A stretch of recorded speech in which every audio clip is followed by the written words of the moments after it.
Hi guys, welcome back to Not For Nothing Homestead, where everything we do here is not for nothing. I'm Ginger. Thank you for stopping in today. So it is a gloomy, rainy, yucky day here in North Georgia. No matter what shoes you have on, they're going to get disgusting. No matter which jacket you wear, you're going to get soaked, it seems like. So it's just one of those blah days. But we are going to snap ourselves out of that by making something super yummy. So, Luann's Kitchen is putting on a collaboration, and the hashtag is gelatin pudding recipes. So, I am going to use gelatin, but it's not actually, I guess maybe it's kind of a pudding, but it's not really a pudding. So, anyways, I'm going to make something today to go in this collaboration. So Luann's Kitchen, she also has a larger channel called Blackberry Rock Homestead. And Luann's Kitchen is a new channel that she just started recently to featuring kitchen stuff. Obviously, it's in the name. Hello. You kind of already figured that out, right? So it's an open collaboration. So any kind of recipe that you feel like would fit that genre, you want to put in that. Over the summer, we had a charcuterie board challenge. A charcuterie board smackdown is what it was called. And that playlist is actually on my channel. Myself, Our Urban Homestead, and Into the Mud with Maggie Moo all did this, co-hosted it together. So you could do a themed board, or you could just do whatever on your board, whatever you wanted. So I did a themed board. I did an Italian board, and I featured what I'm going to make today on my board, but I did not show the recipe. So today we are actually going to make it. It only takes about 5 ingredients, and it is super, super yummy. It's one of those comfort foods that you're like, I really love this. And you can serve it with a topping or without a topping. It's your choice. Okay, so let's get going. What we are going to make today is called Panna Cotta. It is an Italian dessert. It is creamy and light and vanilla, and oh my gosh, it's amazing. So what we have is, in this saucepan, we have 1 cup of milk. You're going to need also 1 cup of cream, 1 vanilla bean. You need the vanilla bean. You want to see the specks of vanilla in it. It just makes the dessert even better. 1 package of unflavored gelatin, half a cup of granulated sugar, and then we're going to use a pinch of kosher salt. So first, what we're going to do is we're going to take this milk, we're going to open up this packet of gelatin and just sprinkle it on the top, and then we're going to let it sit for about 5 minutes. We're going to get this burner on like low. We want to get it to where we can dissolve all of that Jell-O and make sure that there are no lumps. And you want to stir it around for about 2 to 3 minutes. Make sure you scrape down any that has hung on to the side. Also, you are going to need, oh, and you don't want to boil this, okay? You just want it on really low so where you can get some heat from it. Also, what you're going to want is you're going to want something to put the panna cotta in. Now, today I'm going to use these little espresso cups. You can use ramekins. You could use some sort of Christmas mold if you wanted to. Just make sure that you coat them on the inside with some sort of cooking spray or something that doesn't have a lot of residual flavor. And then once you do that, make sure you wipe it out so that there's none left pooling in there. Like normally if you spray a cake pan, you don't mind if a little's left over. You don't want any left over in your vessel, whatever your vessel may be. Okay, so we're going to get this, like I said, 2 to 3 minutes on this part. and then we'll move on. We're gonna also split our vanilla bean right down the middle, as carefully as we can, because we want to scoop out all of those goodies on the inside, and that is going to go directly into the panna cotta here shortly.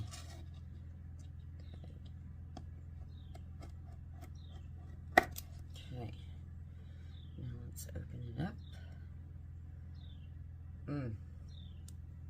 I can see all those goodies in there.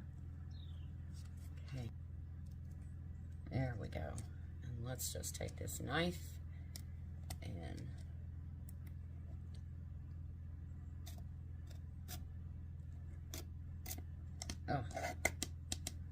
all the goodies. We're gonna move on. We're gonna add the cream. That's 1 cup of cream.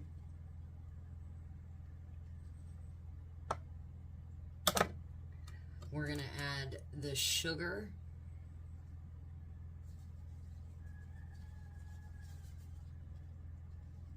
And we want to get that to dissolve. It's still got some cream in there. We're going to start moving this around a little bit. We want that sugar to start dissolving.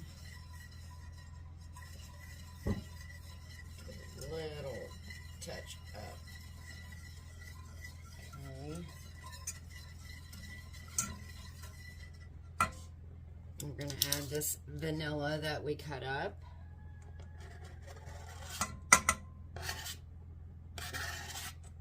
All of that yumminess. And last, we're going to get a pinch of kosher salt. Just a pinch. And I lost a couple. And put that in there as well. And now we're going to keep stirring this for about 5 minutes to make sure that that sugar is good and melted. All dissolved in there, and everything is all getting along in the pool. Once that's done, we go 5 minutes, making sure the sugar's dissolved. Then we're gonna remove it from the heat. We're gonna let this cool for about 15 minutes. So that's when I'm gonna get these ramekins all, or they're not ramekins, sorry, these little espresso cups all set up and ready to pour this into. Now we're gonna get our little espresso cups here ready. I'll do the first 3 first. We're going to take that spray and we're going to make sure we go all around in there, and you want to make sure that you capture that edge as well. And then you can see there's none that's left pooling in there, but it's all well greased.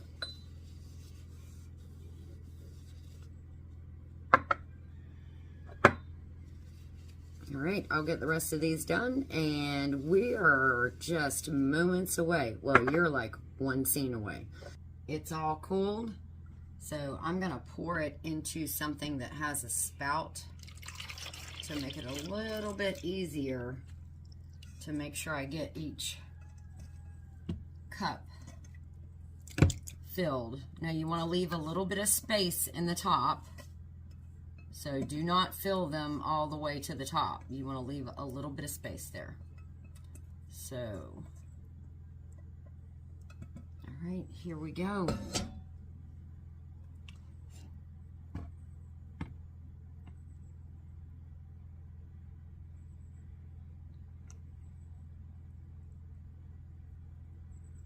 There we go.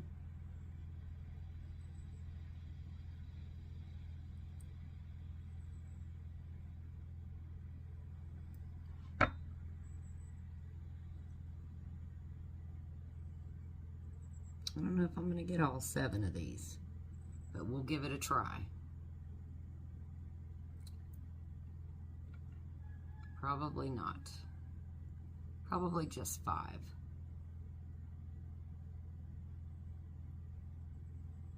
Yep, that last little bit is not enough. I'll put just a tad bit in each one. I don't want to miss out on that vanilla. It's delicious. Alright, I got out this pan just in case somebody gets in the fridge, they don't knock them over. You don't want that. Now these are going to go in the fridge for a minimum of 4 hours. If you can put it in overnight, that would actually be better, but minimum of 4 hours. And this is going to be amazing when we come back and you get to see what they look like. All right, I pulled one out of the fridge. Look how beautiful that looks. Look at all of those specks of vanilla. So I have a little dish here. What I'm going to do first so that it will release from the mold is I'm going to put it in this warm water. I'm just going to set that down in there for about 3 or 4 minutes, just so it'll loosen.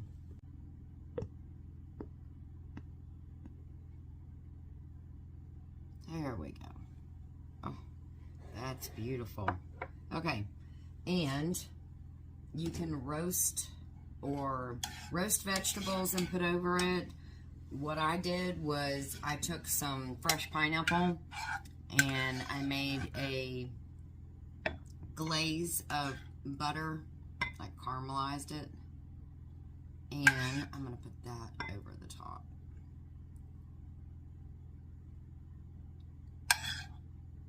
I love pineapple. I know I'm probably gonna lose Dale right about here. There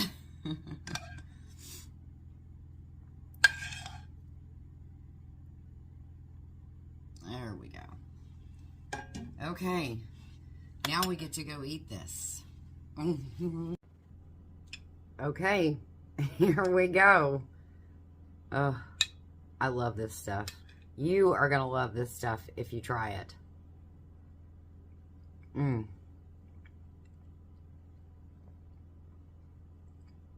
That is so good. So very good. Oh my goodness.